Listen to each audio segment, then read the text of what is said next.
Jack was a young man who had always been anxious and stressed out. He struggled to find peace in his life, and no matter how hard he tried to relax, he always found himself feeling tense and overwhelmed. One day, he heard about a wise old monk who lived in the nearby mountains, and he decided to seek out his advice. When Jack arrived at the monastery, he was surprised to find that the monk didn't say much. Instead, he simply offered Jack a cup of tea and gestured for him to sit down. For the next hour, the two of them sat in silence as Jack drank his tea and watched the monk go about his daily chores.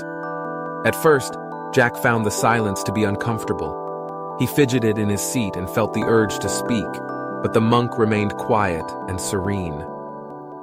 After a while, Jack started to relax a little. He began to notice the sound of the wind rustling through the trees outside, the chirping of birds in the distance, and the gentle sound of the monk sweeping the floor.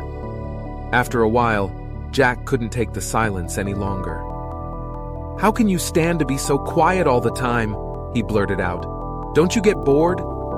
The monk smiled and replied, "The quieter you become, the more you can hear."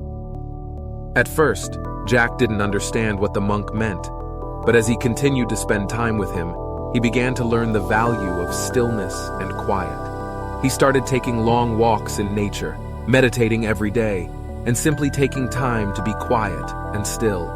Over time, he found that he was able to let go of his stress and anxiety and experience a sense of inner peace that he had never felt before.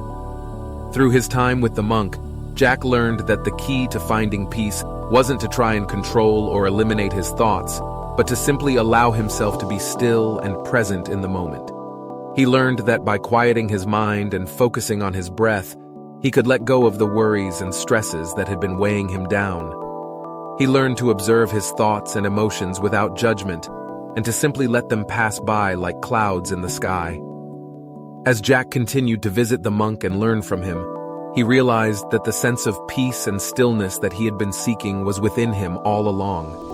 He just needed to quiet his mind and listen to his inner voice. And through this practice, he was able to tap into a deeper sense of peace and joy that had been waiting for him all along.